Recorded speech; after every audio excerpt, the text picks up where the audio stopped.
एक दिल को दहला देने वाली खबर सामने आई है। यहाँ पर एक कलयुगी पिता ने अपने ही बेटी की जो है वो 10 साल की बेटी की जो है वो हत्या कर दी है। हालांकि वजह सिर्फ इतनी थी कि उस कलयुगी बाप को ये शक था कि ये बेटी जो है वो उसकी नहीं है, और इसी शक के आधार पर उसने अपनी ही 10 साल की बेटी की हत्या कर जो है वो ये पिता जो है वो दिल्ली के लिए फरार हो गया था। लेकिन आखिरकार दिल्ली पुलिस ने इसे गिरफ्तार किया है। जम्मू के गांधीनगर इलाके में यहाँ पर साल 2016 के हवाले से बात करें तो हुई इस वारदात के बाद से आरोपी रमेश कुमार फरार था और वह अपनी पहचान बदलकर जो है वो दिल्ली में वहां पर था। लेकिन ऐसे में बताते चलें कि पुलिस ने उसे 10 साल के बाद गिरफ्तार किया है। हैरानगी की बात है कि इसने अपनी ही 10 साल की बेटी की ये सोचकर हत्या कर दी थी कि इसका ये कहना रहता था कि ये बेटी उसकी नहीं है, और इसी के शक के चलते इसने अपनी 10 साल की बेटी की जो है वो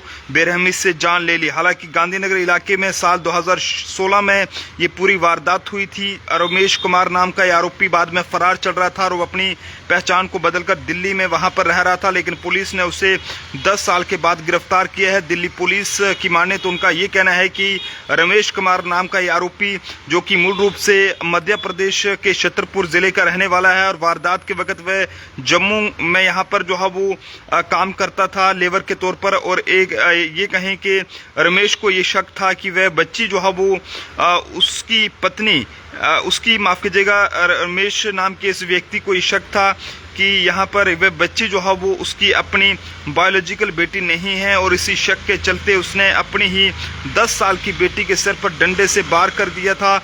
और ऐसे में गंभीर रूप से घायल इस बच्ची को जब हॉस्पिटल में ले जाया गया तो वहां पर इस बच्ची ने दम जो है वो तोड़ दिया था। हालांकि पुलिस से बचने के लिए आरोपी ने अपना नाम जो है वो राजवीर रख लिया था, और वह दिल्ली की ये कहें कि बाटी माइनस स्थिति संजय कॉलोनी में यहाँ पर रह रहा था। लेकिन आखिरकार दिल्ली पुलिस ने इसे गिरफ्तार किया है, और उसके बाद गांधीनगर पुलिस ने मामले की जांच जो है वो शुरू कर दी है। तो बताते चलें कि आप सब लोगों से भी कहेंगे कि इसलिए पुलिस भी आप सब लोगों से बार बार ये कहती है कि जब भी आप किसी बाहर की किसी भी शख्स को किराए पर रखते हैं तो उसकी वेरिफिकेशन कराना बड़ा ज़रूरी है, क्योंकि कोई भी कहीं से उठकर कुछ भी काम करके ये कहें कि कोई गलत वारदात करके आया है तो वो यहाँ पर किराए पर कमरा लेकर रहेगा, तो ये बाद में जो है वो आप लोगों के लिए भी मुसीबत बन सकती है। तो ऐसे में किराएदारों की वेरिफिकेशन कराना कितना ज़रूरी है, इस बात का अंदाज़ा आप यहीं से लगा सकते हैं। जम्मू में इसने जो है वो अपनी ही 10 साल की बेटी की हत्या के बाद जो है वो ये दिल्ली में फरार हो गया था और वहां से पकड़ा गया है। फिलहाल उसे ये शक था कि वह उसकी बायोलॉजिकल बच्ची नहीं है, और जिसके चलते उसने बेटी के सर पर जो है वो डंडों से वार किया था, और जिससे उसकी बेटी की जो है वो हॉस्पिटल में जान चली गई थी। हालांकि आप सब लोग भी अपने अपने सुझाव जरूर साझा कीजिएगा कि आखिरकार ऐसे लोगों के खिलाफ किस तरह की कार्रवाई होनी चाहिए। देखते रहे जम्मू ट्रिब्यून। जय हिंद, जय भारत।